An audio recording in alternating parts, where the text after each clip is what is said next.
All right, looks like we do have a forum and our forum. Forum. I'm thinking about our four exec. Yeah.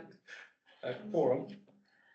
So let's call the meeting to order, and with that, we'd like to do kind of a blended roll call, because there's some people that's not been with us before, so I'm still gonna ask Robin to kind of call off names, but as she calls off names, you would give a little intro about who you are and maybe your position, but don't go very long, we only got a couple hours today. First on my list is you, John. I'm John Doherty, I'm the chair and also the Director for Education and Manager at AMTech Electrical Contract. Debbie Link.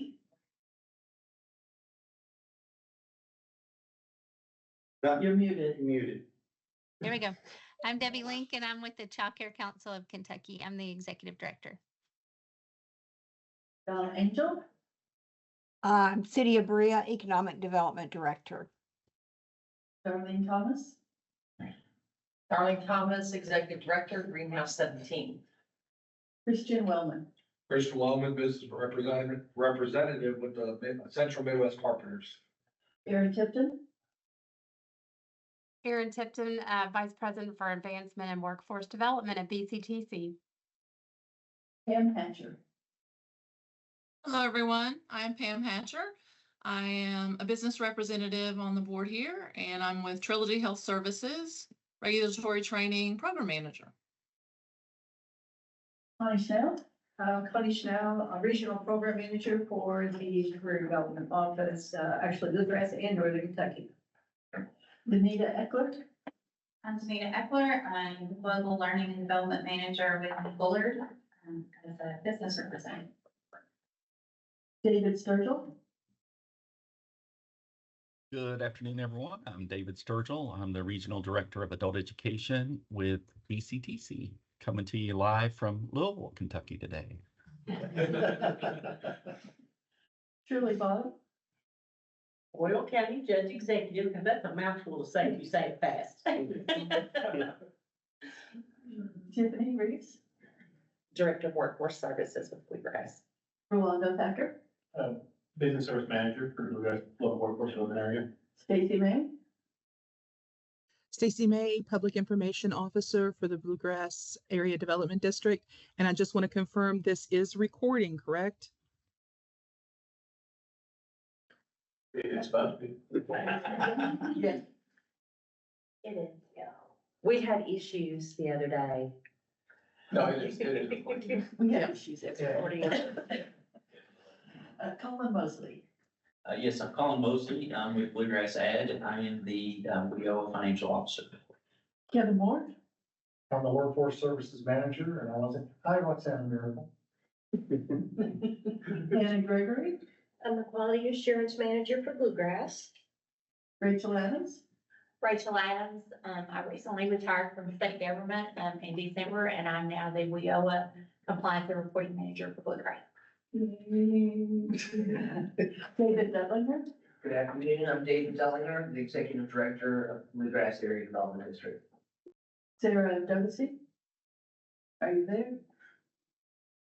I am. Hello, my name is Sarah Dodisi, and I am a regional director with Equus Workforce Solutions. I'm traveling today, so I can't have my camera on, but I am here with you all. Thank you. Todd Blanton. Todd Blanton, I'm the one-stop operator for the Kentucky Tourist Nurse here in the Bluegrass. And Roxanne Miracle. Hi, I'm Roxana Miracle. I'm the regional program manager for Voc Rehab, and I'm filling in for Ryan Henson until they get his replacement hired. Okay, I think that's everyone. If I missed you, speak up.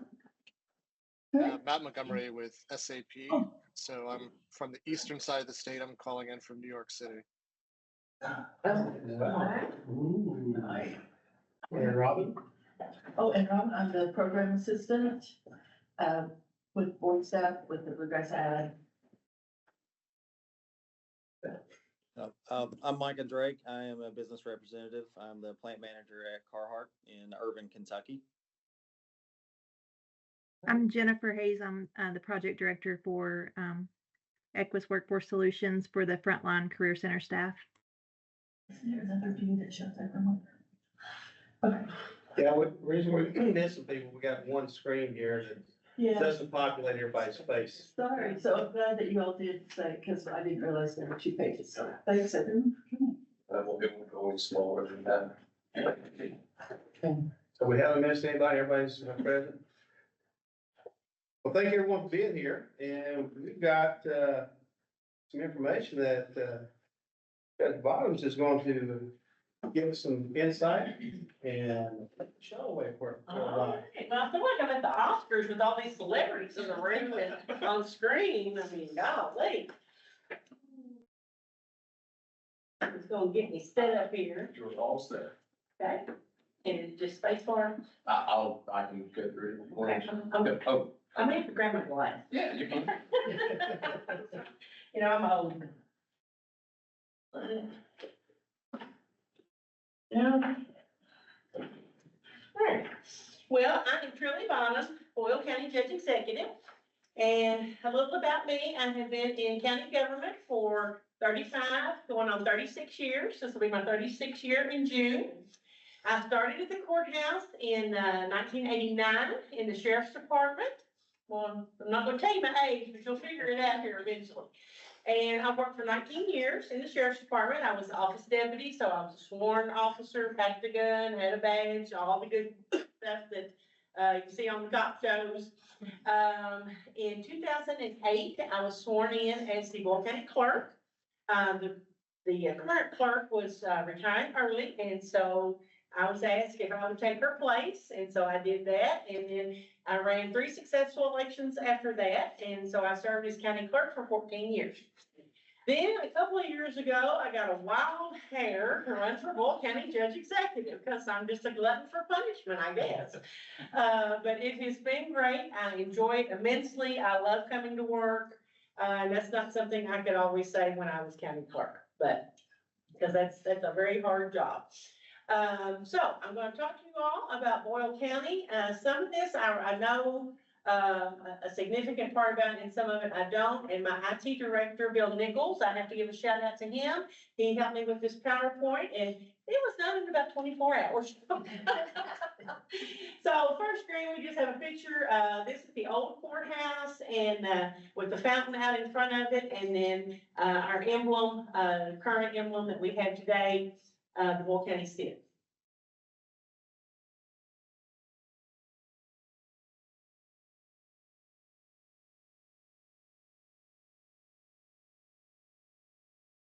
Can you move that little box? Can you move it? Oh, gosh. You can hit the minimize box and it'll go in. Yeah. Thank you. Okay, so population, 2020, we had 30,614. And then 2023 was estimated at 30,988. So we are above the 30,000 population now, which means we can't grow our occupational tax anymore. We're stuck at the rate that we're at. Danville, which is our largest city, 2020 had a population of 17,234. And in 2022, it was estimated at 17,303. Junction City, which is our second largest city, 2020 had a population of 2268 and estimated in 2022, 2290.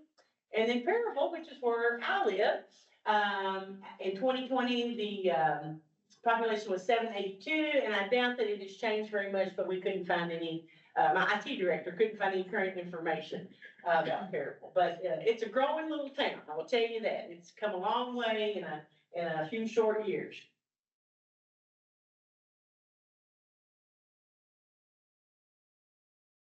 Okay.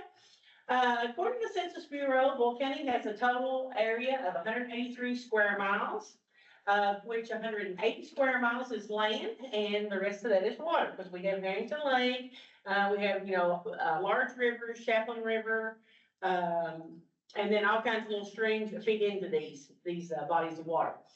In 1820, a portion of Casey County was annexed to Mercer County, which then became a part of Boyle County, which was formed February the 15th in 1842. And Boyle County was taken from parts of Lincoln and Mercer. So prior to 1842, if you were looking up any kind of land records, you may have to go to Lincoln County or you may have to go to Mercer County, depends on which side of Boyle County you're looking for at that time. It was named for John Boyle, who was a congressman, a chief justice of the Kentucky Court of Appeals, and a U.S. district judge. You'll find as we go through here, Boyle County, Danville has a lot of firsts. You know, the history is just so rich in Danville, Boyle County. Next slide. All right, this is my pride and joy. This is my pet project. This gets more attention from me than anything we're doing, is Constitution Square. Constitution Square is the birthplace of Kentucky. It is where the first Constitution of Kentucky was written. So they all met there at the meeting house, and all of those founding fathers met there, and they wrote out the Constitution, and then they took it and whatever you do after that, had it proclaimed. So I wasn't around, so I don't really know what they did, but anyway, I know they did write it on those grounds, and so we've put a lot of effort into upgrading Constitution Square. It was a state park at one time. State of Kentucky owned it, they managed it, they ran it. Then they sold it to Boyle County for $1. And so now Boyle County has possession of the park, we own it, we maintain it, and we've done a lot of improvements. There's 5 cabins there. They all have new roofs on them as of last fall. We have done a lot of, built a new, you can't see it in this picture, but we built a new stage because we have a lot of music in Boyle County. A lot of music venue type things, and a lot of artists come and perform, not only at Constitution Square, but at Weiser Park at the courthouse. We also have put in new sidewalks in different places.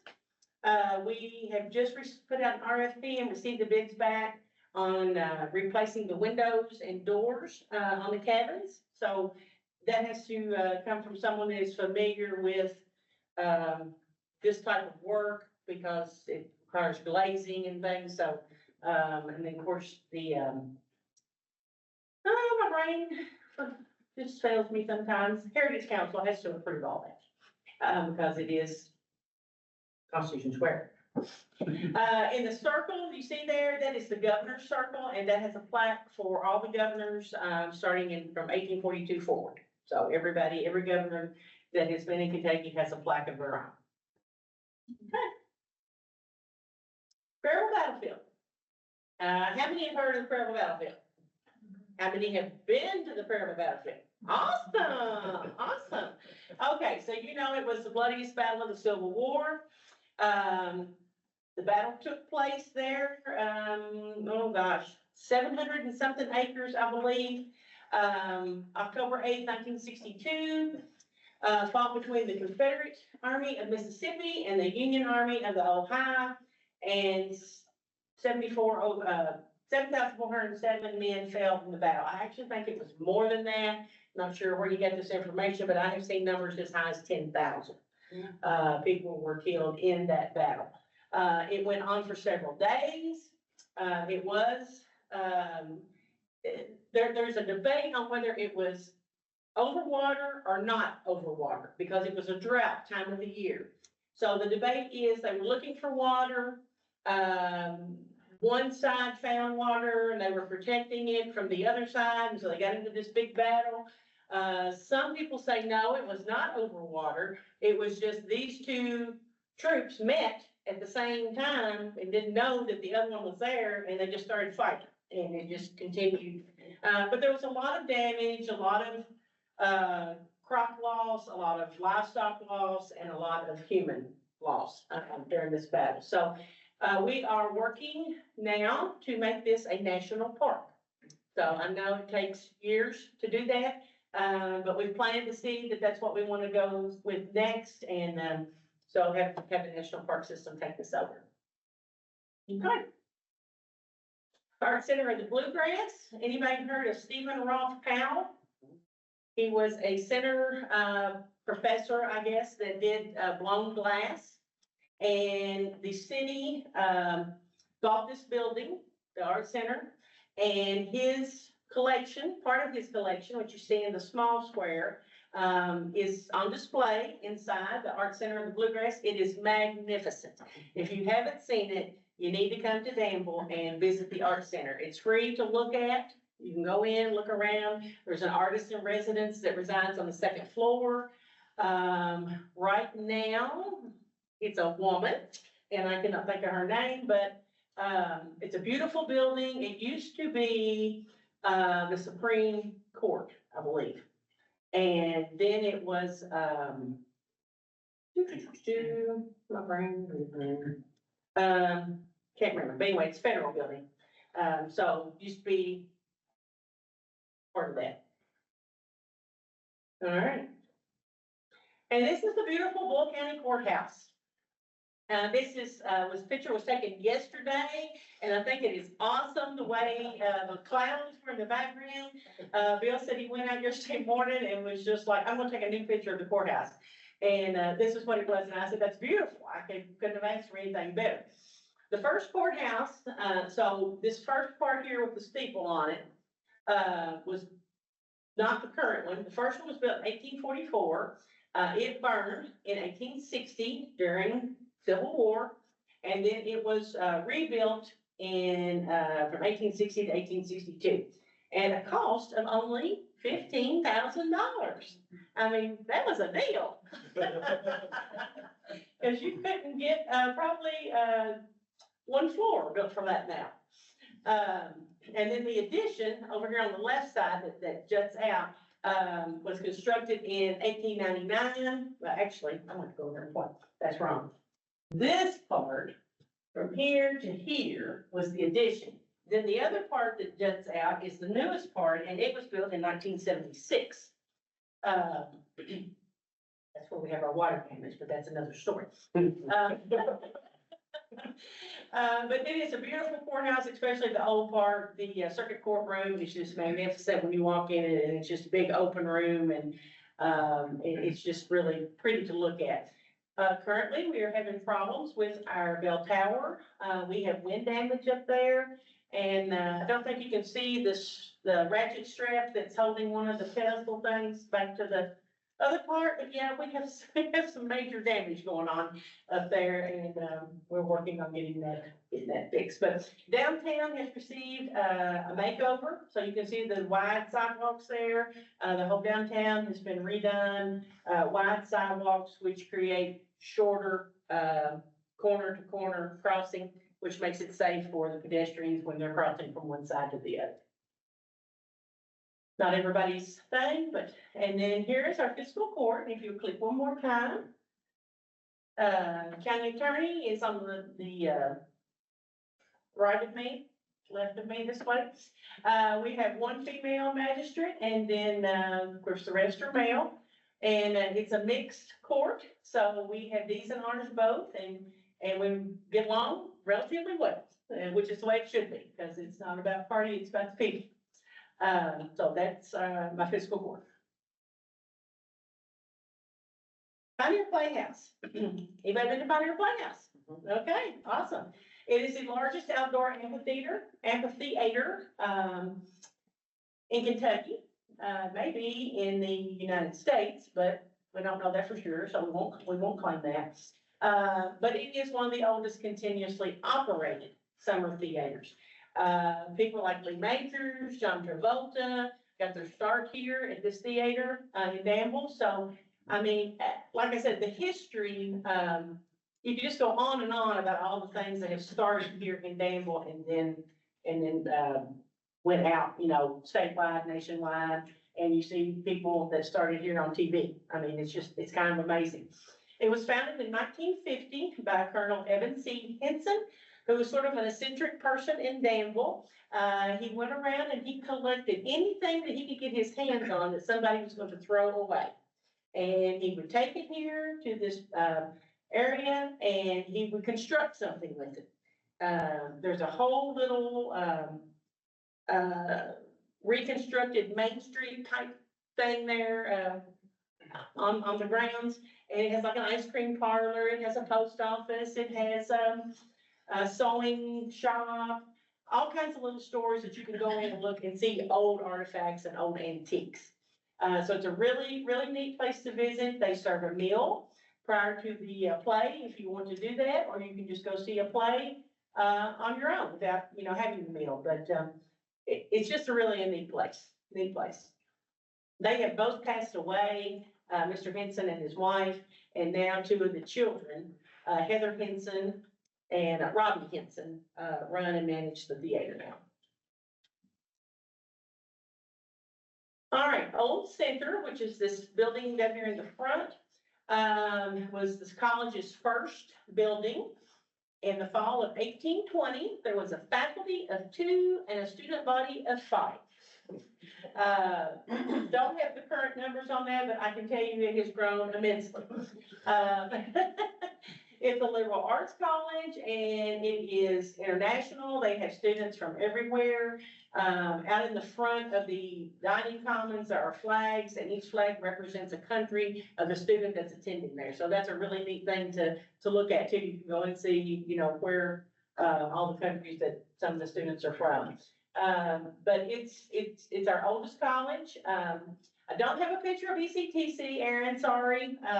We should have put that in there with this, but didn't get that done. So we have Center College and we also have BCTC.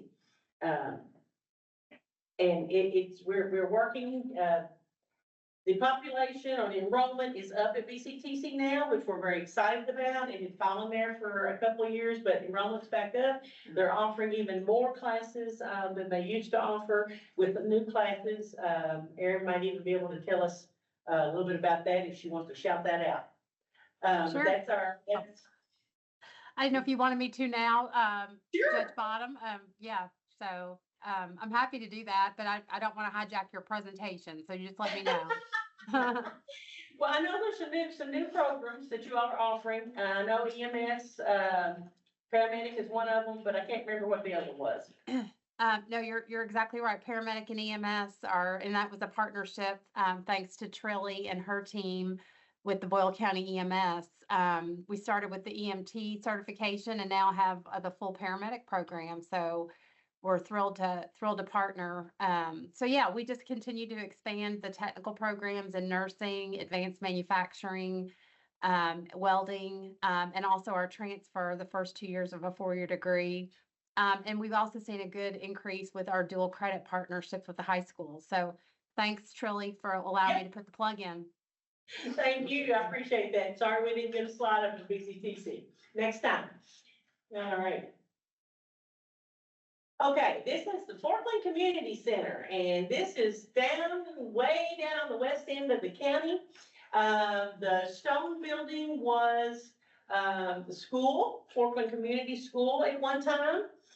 When it closed and the students then were all transferred to Boyle County, the community bought the building and they use it as a community center now. And so they have a play, they have a bean supper, the second weekend in October, they have a festival where you can see lots of old time machines and old time things that they used to do, broom making and corn grinding and cornmeal and things like that. It's a really neat little community, very tight community. And what I mean by that, they take care of their own.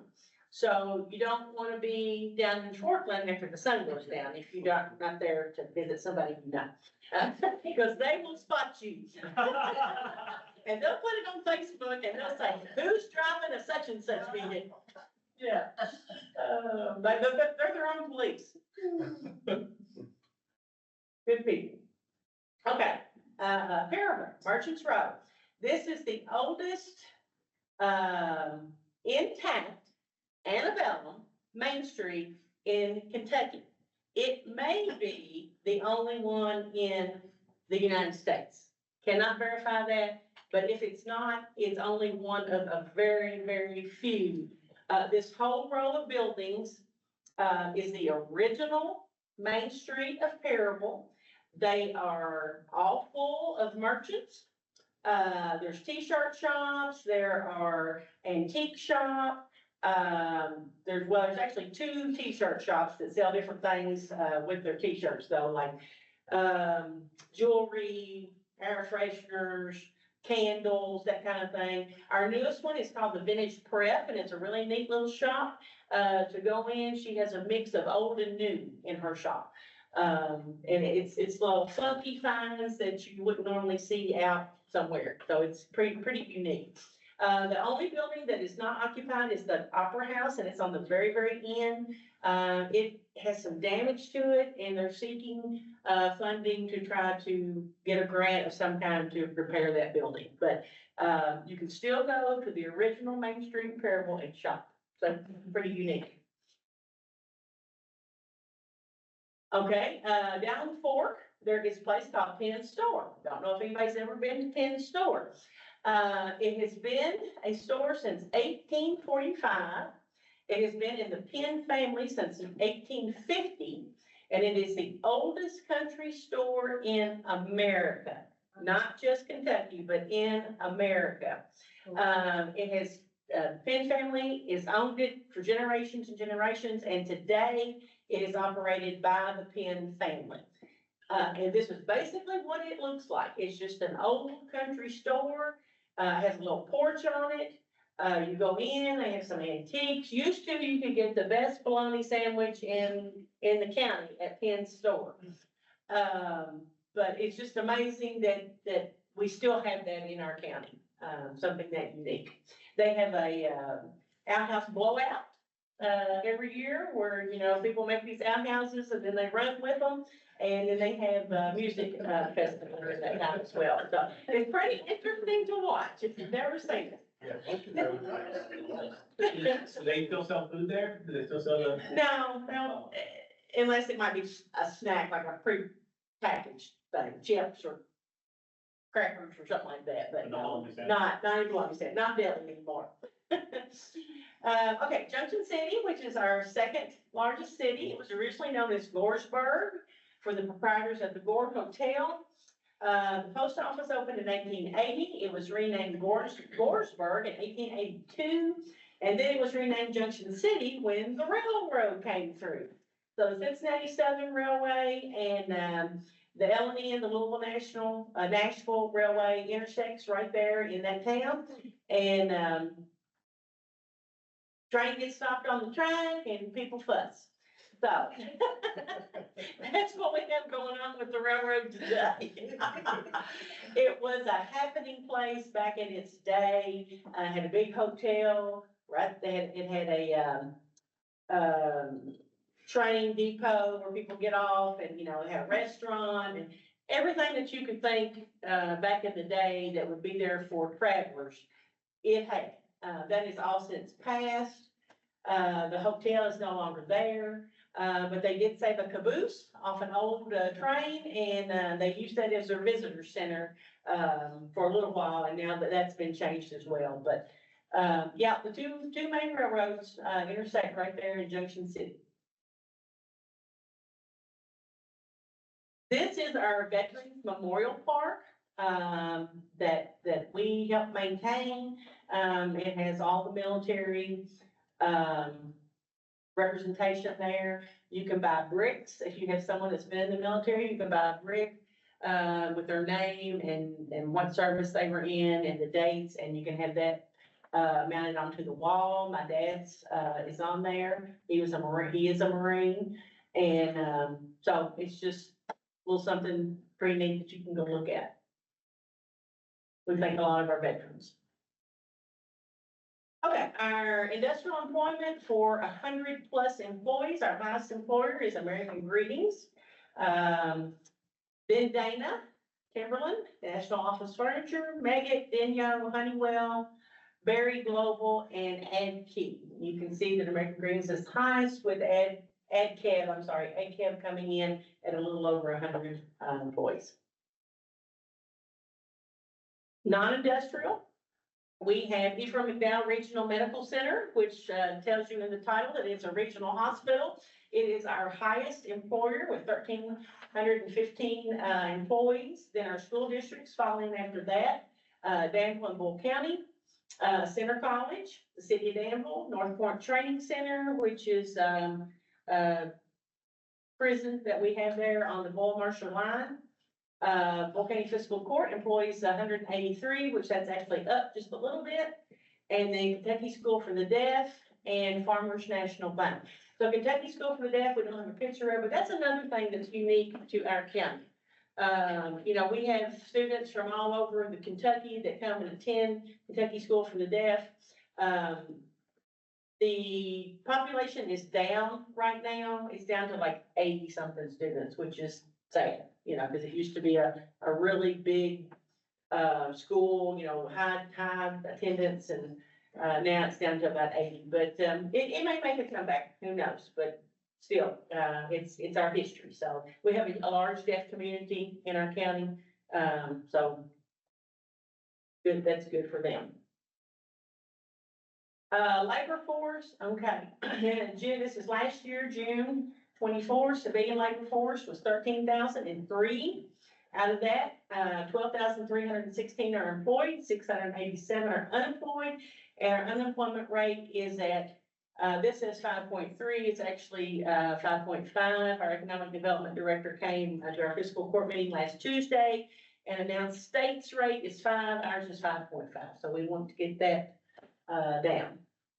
We did have a major factory just leave, so that has hurt in that part of it. But a lot of those people have been reemployed, which is good. That's what you want. You want those people that are displaced to find another job quickly. And they even had a special job fair for that industry, and they helped those people find new jobs. So it's pretty fantastic. All right, our next regional job fair and expo is coming up at the end of this month on Thursday, March 27th from 10 to 2. I think they are full as far as employers coming in to the job fair, but we always have a really high turnout, and a lot of students get to come to this from the local schools and see what's out there for them, the ones that may not be going to college, that are just going to go into the workforce right after graduation. So that's something we do every year. This is my contact information. If you should want to get a hold of me for any questions or anything. I hope that wasn't too boring. I hope it was. Very informative. I'm sad because, yes. It's full already. Yeah. I'm not interested. Yeah, it's full. So anybody have any questions? All right, well, thank you all for the invitation. I appreciate being here and let you all conduct your business, and I'll hang around for a little bit. Thank you so much. Yeah, you're welcome. Okay, back to business. After that nice, kind of walk around Bolton. So on the action items, we've got a couple of things that's up front there. The approval of minutes from our, yeah. Got it, sorry. Yeah, I've seen it. Yes. Kind of. Yeah. The approval of the minutes from our December meeting, everybody had that in their packet. Looking for a motion to approve those minutes. If you had time to look at, or any discussion before a motion is made. So approved. Connie for a motion. Do we have a second? Second. Second back here. All in favor on the screen, can you wave aye or say aye? Aye. All right. That should have been no problem. So now, the next one is Mr. Collins on the scene to take us through the conversation here. Sir. So we can flip through to the financial reports for January 2025. That first page with the charts, if you're looking on PDF or a printed copy that's here, it's colorful, you should be able to see it pretty quick. At the close of business, at the end of January, on our overall budget, we were at 52% expended, and we were at 43% in the prior year. Our admin costs were at 53%, and that compares to 57% in the prior year. On our adult expenditures, we're at 52%, and that compares to 27% in the prior year. Our dislocated worker program was 37% expended against the budget versus 33% in the prior year. Our youth expenditures were 48%. That compares to 44% in the prior year. And then, at the bottom, you see we are required to spend 20% of the youth program funds, on work experience. That grant that expires June 30th of 2025, we have spent the required $175,000. That makes 20%. So we have covered that requirement. And then also, at the very bottom there, you'll see where we're at on our current, direct service provider invoices. December has been paid. January's Equus invoice is in the draw phase. It is in review with my CFO right now. We're going to get that out this week. And hopefully next week we'll receive that money and get them paid. If anybody has any other questions, please let me know about this particular.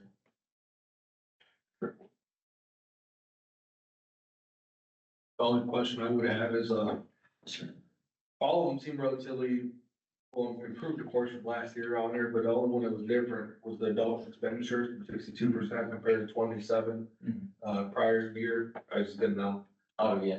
Well, so last year, we were fairly conservative on spending those funds, early, last year, and then starting in January, that's when we installed our new director, Miss Tiffany, over here, and, things picked up from there. I think we, at the end of, I forget, but at the end of June, we were at about 85% expended on the year. We had really ramped up at that point, so, this year is much more, steady, so that kind of is where we're at right now. Yep. Just clarification for everybody listening, that's the 62% is for us to, look through June this year, right? So, yes. So we're matching that to this time period that ends in June. So correct. That 62% looks good. Yeah, so we've got 38%, and that's based off of the approved budget that we're operating on this year. That is not 62% of the overall funds we have available. It's just for the budget that we have approved for this program year. Yes. So, yes, sir. And so at the end of June, that's gonna start to the new budget next year. We will have some carryover, and this next page, kind of shows, what that ties to. So this next page is the budget page. At the very bottom, you see where those are our, there's built in for this year, a little bit of carryover funds. At the very bottom of the page, the total reserved FY24 funds, that line at the very bottom of this large block of numbers, that'll show you where our budget shows about $875,000 we're gonna carry over into the next program year. And remember, these grants that we're operating on do operate on a 2-year program cycle, so that's totally fine. But that just shows you the detail of where that 52% overall budget expenditure that I mentioned on the first page comes from. This is the whole budget. Our year-to-date balance on January, at the end of January, is on the far right-hand side, and at the bottom right-hand corner is that 52% to clear that up. And then at the very bottom, I failed to mention this sometimes, but we're also. Yes, sir. And on that carryover, the reason that we want that carryover is we don't get, like, everyone sometimes thinks that, like, July 1, there's an allotment that automatically comes from the state. It doesn't happen that way sometimes.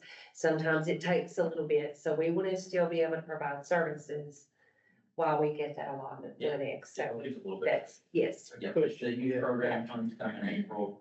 And we usually get that pretty quick after that, maybe May, but, and then we have a smaller adult anticipated worker grant that comes in July. And we might actually start, we might get the NFA for that, late July or even August sometimes. So, that just keeps us covered. So we get. So we don't have to stop. Yes. Keep on going. Yep. And then at the bottom of this budget page, you can see we also got, we still have a little bit left in our trade grant. We have the Quest funds. We're at $182,000 remaining on that. And then we've got the non-WIOA youth funds. We got about $1 $1.1 million remaining on that.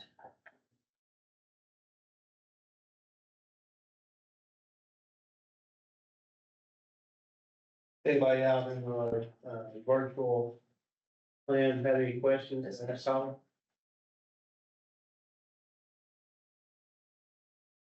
And if No anybody questions, has, but I'll make a motion to approve.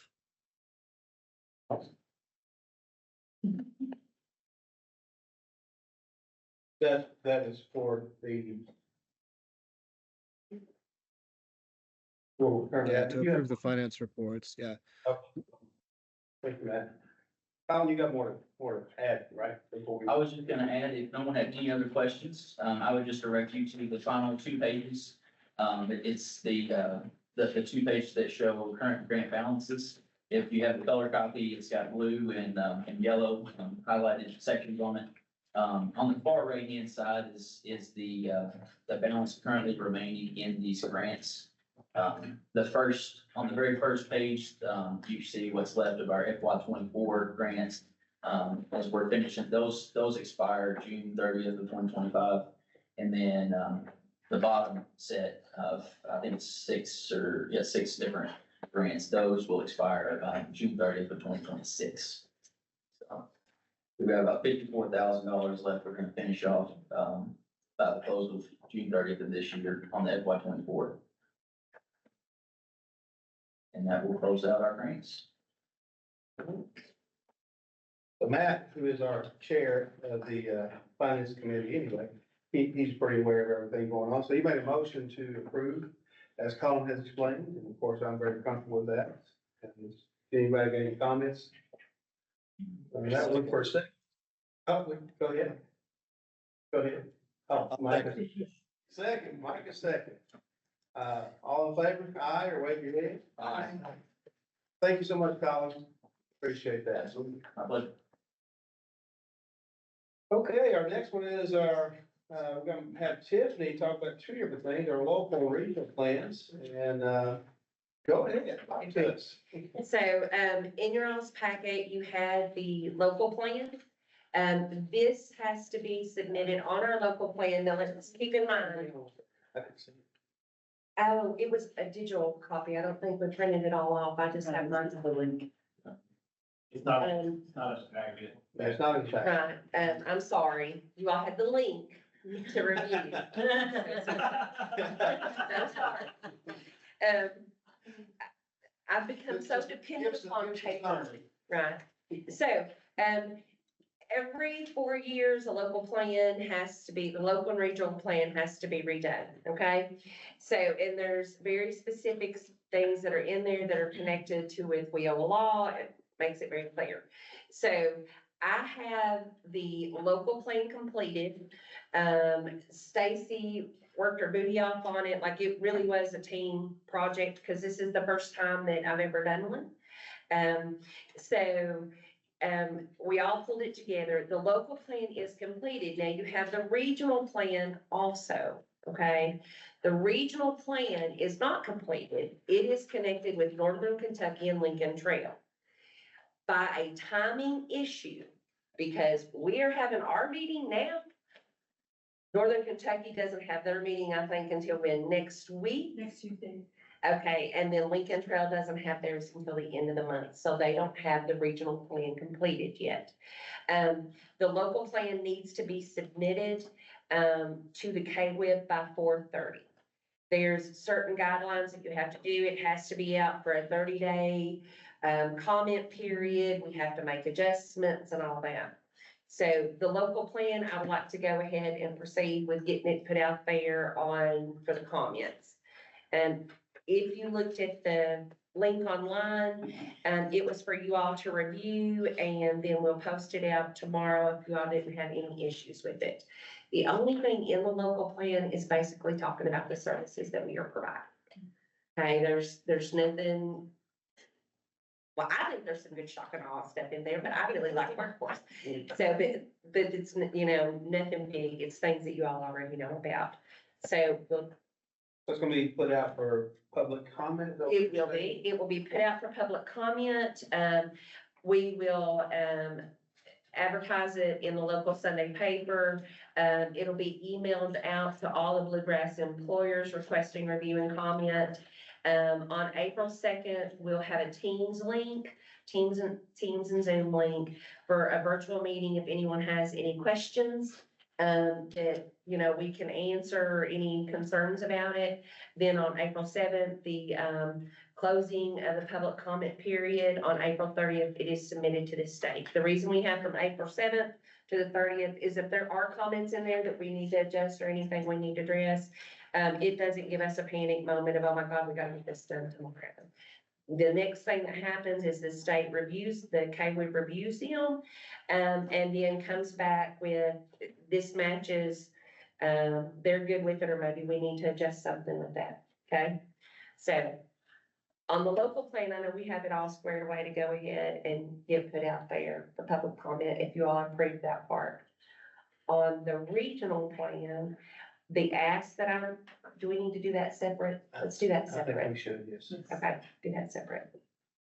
Okay, so the local plan is just to get this out in the public eye right now. Yep. So if we have any issues, once we all have time to review it, that's the time to make those comments and then address them as need be, right? Correct. So I don't have a problem with approving that, but so anybody have comments to say about this on the local plan only?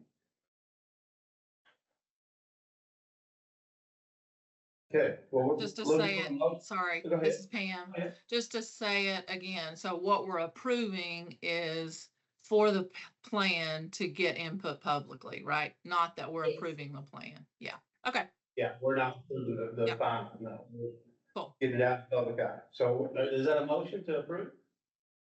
yes, I make a motion. Oh. So we have a second. I second. Got a second here. Thank you. So that gets that one in motion, that way that the timeline does not get biased. Right. Okay, so now on the regional plan, right, because hopefully all this comes back to you all on your 5-7 executive committee meeting. On the regional plan, where we're waiting on Northern Kentucky and Lincoln Trail to get all theirs together, the ask that I have today is if there's not any big issues, then it's okay for me to say, yes, go ahead and post this with the public comment at the time that they have theirs done. I want to think that, Lincoln Trail had said that it's closer to the end of the month, that they'll have theirs done and everything pulled together. Still put out there, you all still get notified that it's public comment time on the regional plan as well. It's not one of those big things that. Just to clarify, Lincoln Trail and who is in our. Northern Kentucky, we are the Central Kentucky Workforce Region. Now, what the regional plan, consists of is basically the same questions, just on a regional standpoint. There's nothing in that regional plan where money's gonna change hands, where programs are gonna change, or nothing like that. It's the way that WIOA law has it set up, and so, and every 4 years this has to happen with a 2-year review. Just as a point of conversation, the regional for us encompasses us and 2 other. Correct. Workforce boards. Correct. That's how many regions are in Kentucky? There, well, let's see here. I think Now we there's have 10 five. 10 workforce boards, but I think there's five. five. The central is Bluegrass, Lincoln Trail, and Northern. The east region is Timco and EKSET. The south region is Cumberland's and South Central. West is Green River and West Kentucky, and bi-state region is Kentuckiana Works. They're by themselves, they stand alone. I don't know if that part of this thing is really, I don't even know that. I will. Hey, with conversations I had. Okay. Yeah. Yeah. So again, I will say the ask is for you all to approve that, it's okay to proceed with the 30-day comment period and the submission to the BGWIB. Once Lincoln Trail and Northern gets all their information combined into the one document, because I've already given one of ours, I'm sure they're gonna steal it and just use it. Well, listen, they just have to put their part in there, because last time Stacy did the regional plan as well. Somebody else can do it this time. It's just what it is. I only think that's fair. But that's it, if it's okay, that once it all comes together, because I'm not the only one that's gonna look at it on the board support side. Rachel will look at it, Rolly will look at it, Kevin will look at it, Hannah will look at it, but Hannah will point out if there's any misspellings or commas in the wrong place more than anything.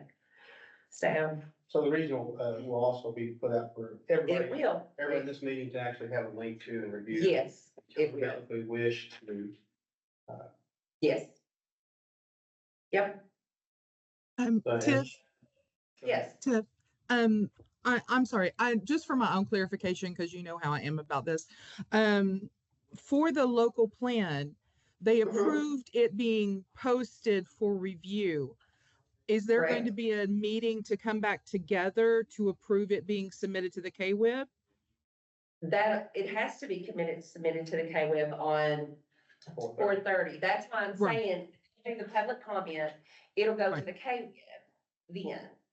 Okay, so that's what they approved. I just want to make sure the approval is right. Okay. Okay. Just to clarify, Stacy, are you assuming we need to, or? You need to say a specific way? That we need, do we need to say something specific? And is there a requirement for us to, as a group, approve the finalization once all public comments are taken into it? It may have been, the approval may have been said that way and I didn't catch it. What I was wondering, because it seemed like Pam was asking, was it okay just to post for public comment? And she approved that. But what we're saying is it's approving the local plan for public comment and submittal to the KWIB by 4:30, correct? Correct. Okay. Yeah, that's not what, I was okay, saying. I just want to make sure that everybody was on the same page with that. So we either need to change the motion and everybody revote, or or it gets broken up and they have to do a separate meeting, however you guys want to do it. But I just want to make sure that was clear. How do we need to say it then? Because we'll have the executive committee meeting on 5/7. That'll be after 4:30. Correct. Okay. Where do you need to be specifically? Well, I would recommend, if the board is comfortable with it, as long as there are no, and again, this is not exact language, as long as there are no significant changes to the local plan that from public comment, that we can submit it. But this is a board thing. I need to know what they're comfortable with. If you guys are comfortable with us handling the public comments and submittal, then that's what you guys would be voting on. I just want to make sure everybody is on the same page. So I think the ask would be that we put confidence as a board into the staff to take all actions necessary. Yes. To finalize this by 4:30 to submit to KWIB. Yes. We proceed with public comment and address any of the public comments. We can send out a revision to everyone just so everybody's kept abreast of any changes from the public comment. But for us to make those changes and submit to the KWIB by 4:30. Okay. So Pam, you heard that. Are you willing to forfeit or go with that idea? Yes, I still, with that additional information and explanation, I'm good. So I Okay. still, yep, but I definitely appreciate the clarification. Thank you, Stacy. Okay. Because that's not what I had in my head. So yes, It's not how it came across to me either. So I just wanted to make sure that we were all on the same schedule and everything. I'm good. Okay. Thank you. So we got Pam as the, initiator of the, motion and Christian as the second already. And unless there's any discussion, I'll give a moment. Matt's already raised his hand. So all in favor, aye, or raise your hand. So with the revised motion, we are good to go. No worries. We trust the staff to take care of business. Okay. Okay. May I ask a quick question regarding, did we see any changes in those high wage, high demand sectors at all this time, or did it align with what was there the last local plan? It's still, they're still the same. It's still aligned. Well, since the last local plan, we did add the childcare and education, but it was something that you guys were already aware of. Yeah, that's what I was asking about. Thank you. Yeah. Any other questions, comments? I'm glad we got that really honed down. And then for the regional plan, we, goes through, so we're looking for a motion for the regional plan in the same fashion that we trust our staff to take care of things. And submit it to KWIB on 4/30 and then follow through with what KWIB requires them to do after that. Looking for a motion on that idea. That, salary.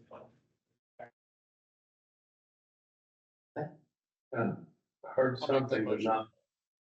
Matt? Yeah. Motion. To copy That we- paste what that- Pam yeah. said in the first one for the regional plan. All right. So Matt's got that one. Do we have a second? Second. Second, all right. And all in favor? Aye. Aye. Right. And then you all will get the executive committee over, we would all together on 5/7. So that's after KWIB has it Yes. on 5/7. Just The the executive committee will have a look ahead of what's expired from that time period. Right? Yes, it's just a timing issue. Right. Action items are taken care of. We have the good stuff to listen to. We got, ESPS, and that is you. It's an update. I'm just giving you an update because we've talked about this over and over, but the actual RFP for the DS, the direct service provider and the one-stop operator will be released on 3/14. That's it. That's a request for. Yeah, we have to, Official. service, Yeah, yes. okay. Yes. And that's it. Okay, Georgetown Career Center, that's you again. Todd, we're gonna tag team on this one. The Georgetown Career Center, in discussions that we had, the state maintained the lease. Anytime that if the lease is raised even a penny, it has to be like procured back out, right? So whenever we all came together, the main partners there, CDO, OBR, and WIOA, there was discussion, and the decision was made to close the Georgetown Career Center. OBR has moved to a different place, CDO, held the lease and they have a funding issue. WIOA is not taking that on. We are looking at, getting the Georgetown Library, the Scott County Library set up as an access site, and we will be trying to find other locations that maybe WIOA staff can be there and encouraging CDO and OBR to come as well. So that's just that thing on that. Did I miss anything, Todd? No, it's actually closed as of March 1st. My one say it's done. Done. So. Well, the lease, we're still paying the lease until the first quarter. Yeah, the door's closed, yeah. And Wayne's putting up a sign as we speak. I think it's going over right now. Yeah, and we had Stacy create a thing that has the QR code on it and that they can still get our services here and things. should Okay, that was increase. gonna be my question. Sorry, David, I didn't mean to jump Go ahead, ahead. but just the communication to the community there. And you've answered part of that. So, but has there been talk of like a formal communication?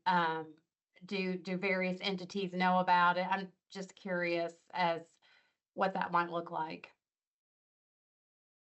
But Marjorie, my understanding, Wayne said Marjorie Mhm. is taking care of the communication, what to extent, I don't know. Okay. To make sure that the website and communication's out there. Yeah, and I know about the KWIB.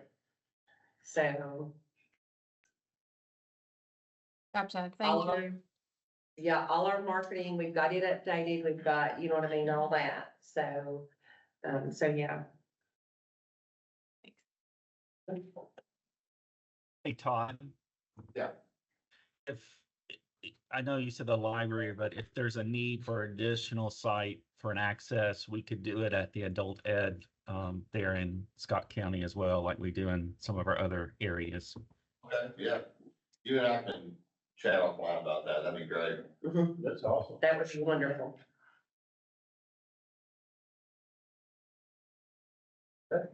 Any other questions, comments? I think that's gonna increase a little bit of traffic flow to this location, right?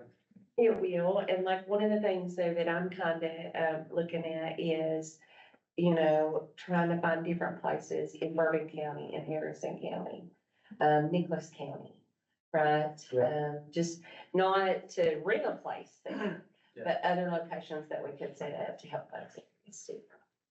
And I'll say just kind of real quick to the average that we're seeing in that office, I mean, it was anywhere between 40 to 60 people a month. So you're talking 5 people a week sometimes, 6 people a week. It wasn't as highly foot traffic as it was in the past. A lot of our WIO staff are always out in the community doing outreach. Yeah. The BR staff also have different kinds that they have to cover. So from a walk-in standpoint, it just wasn't what we had seen, Yeah. prior to COVID. And you're gonna give us an update on foot traffic here at the moment, so. Yeah. Okay. And we got Jennifer up next to talk about our direct service provider. Hello, thanks, John. In your packet, you'll find the January monthly report and with all of the details on our outreach and different services. I'll probably just hit a few of the highlights and initiatives and then answer any questions. But we continue to be out in each of our 17 counties every single month at libraries, adult ed centers, recovery centers, and then we're included in a lot of our county interagency meetings. And the interagency meetings are key because a lot of the key community partners show up to those meetings. So it's a way for us to once a month hit a lot of community partners in one meeting. And so we're very engaged in all of our counties with those outreach efforts. And then some of the initiatives that we are working on right now is that we partnered with BCTC and started a cohort of 11 nurse aides last week on the 24th. And then we're working to, I think, push 3 with the pharmacy tech class starting on the 10th. So we're pushing these Putting Young Kentuckians First. This is an initiative program from the state where we are seeking 18 to 24-year-olds who do not wish to enter a college career pathway, but rather just enter the workforce. So our goal is to enroll 200 by June 30. And we did not enroll quickly in the first part of the year. The first part of the year was just to build those relationships with the school counselors and the community partners. But in January, we kicked off enrolling. And as of this morning, we were sitting at 30. But we have the connections with the schools who are eager to send us their list of enrollments for enrollees. So we're aggressively attacking Putting Young Kentuckians First. And thanks to Aaron's team there at BCTC, they've worked close with us to be able to help us with some cohorts. We also are in works with Harrisburg Water Treatment in Mercer County. And we are going to enroll 3 high school seniors from Bergen High School and do paid internships there at the water treatment, because the water treatment facility let us know that there was a high demand for operators. There was going to be a high turnover for operators. And so we are doing WEX Opportunity, a paid internship for 3 high school seniors there.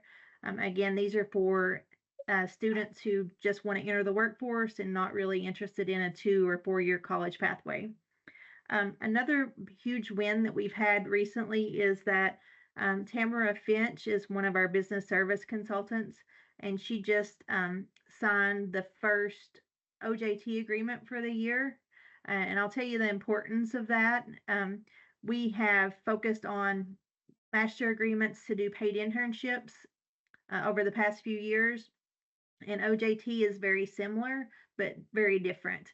So the OJT is a work-based learning opportunity where we reimburse an employer if we place someone there and they're successful in their training plan. So it's a little different than our paid internship. The paid internship program is, these individuals are on our payroll, they're on our salary.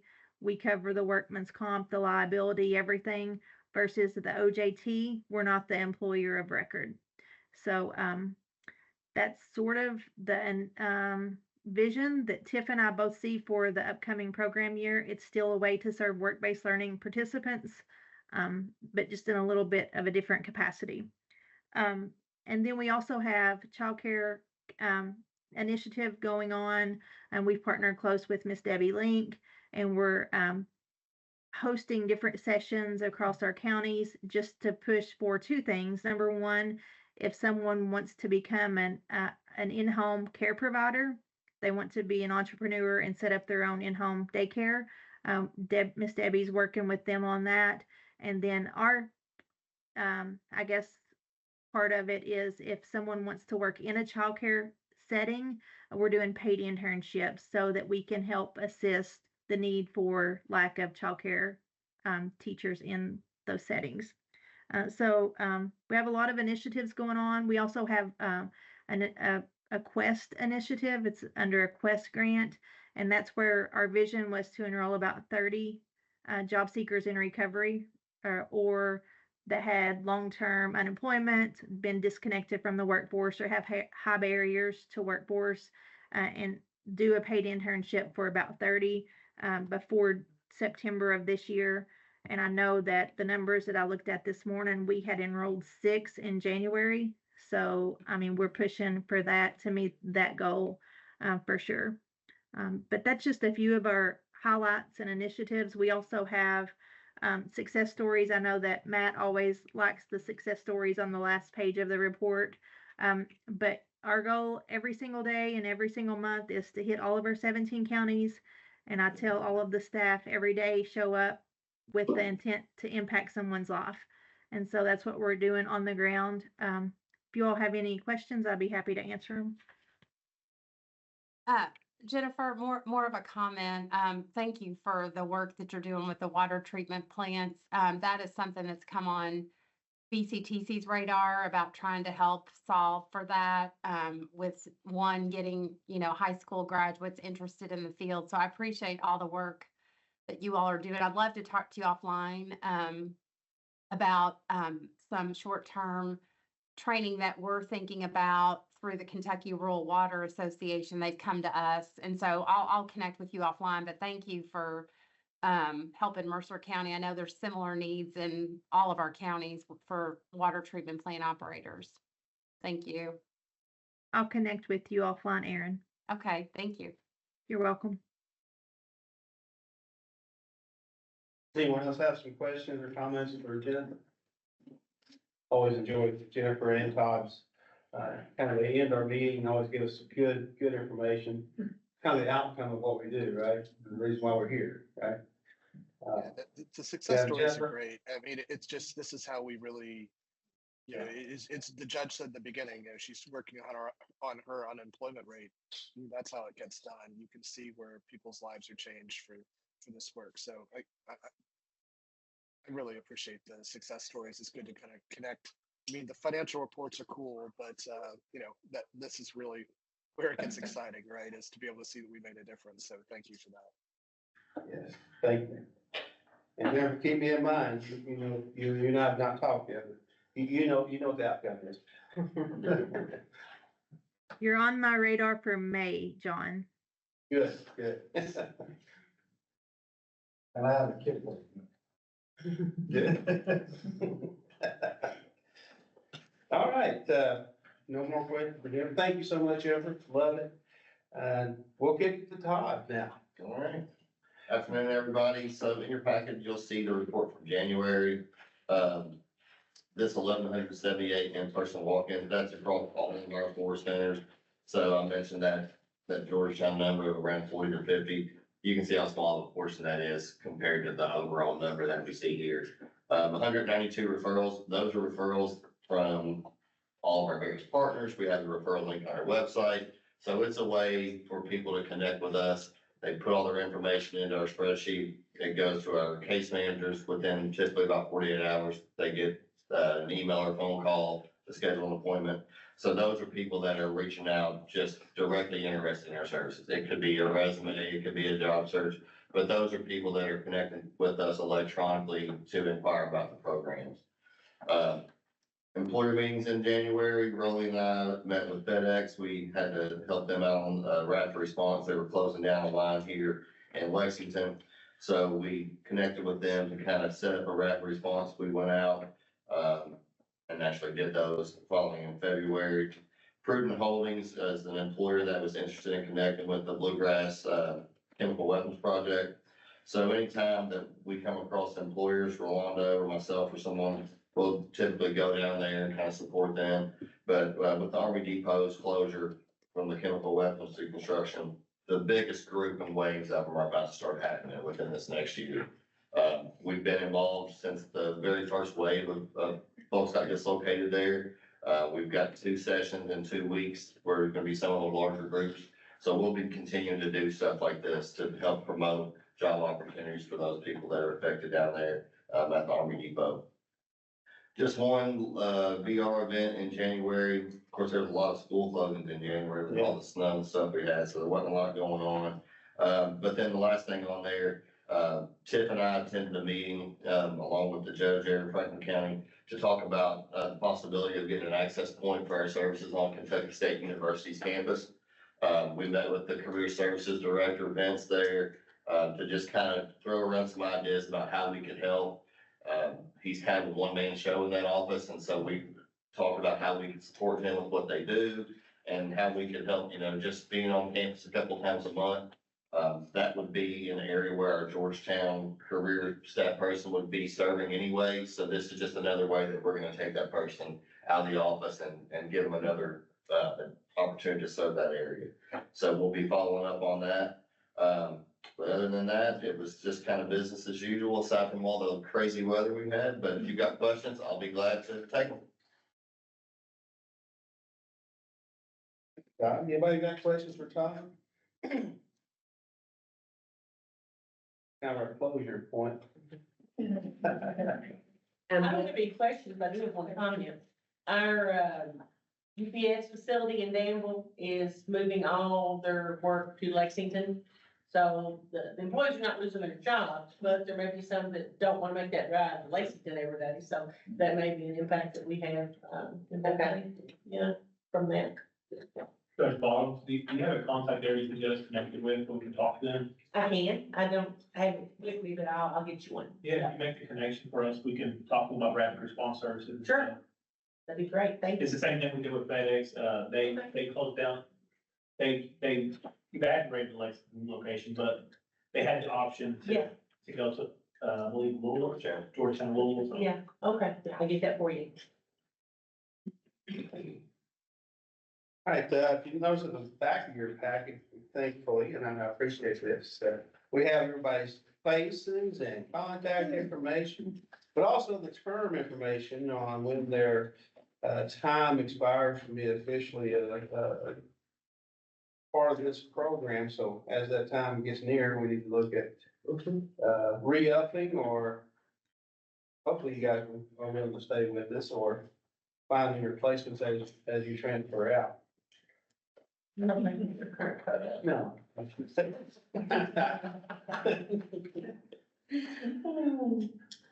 Other than that, John, I had something to say. Robin's got something to add. At our last meeting, you guys gave me ideas for the joint meeting location. And so we did 3 of those and presented them to the executive committee, and they voted to have it at the Berea Gallery and Event Center in Berea. And so we're really excited about that being a brand new center. And they voted for Hassan Davis, who's a local Berea person that a lot of you may know, to be the speaker, and it's gonna be focused on youth at this time, so. So homebred and home activities. Yeah, and hopefully we'll get some home fed food, good kind Yeah. of food from Berea, so still working on that. But that's exciting. With that, thank you, Rob. Connor's on there somewhere, right? I don't see her now. but- Second page. Second page, so she's gotta be ecstatic, right? But, thank everyone, and we'll look for a motion to adjourn. I'll make a motion to adjourn. We got a couple of them, so David and Christian, both you guys, that's 1 and 2. Everybody else? See you next time, thank you.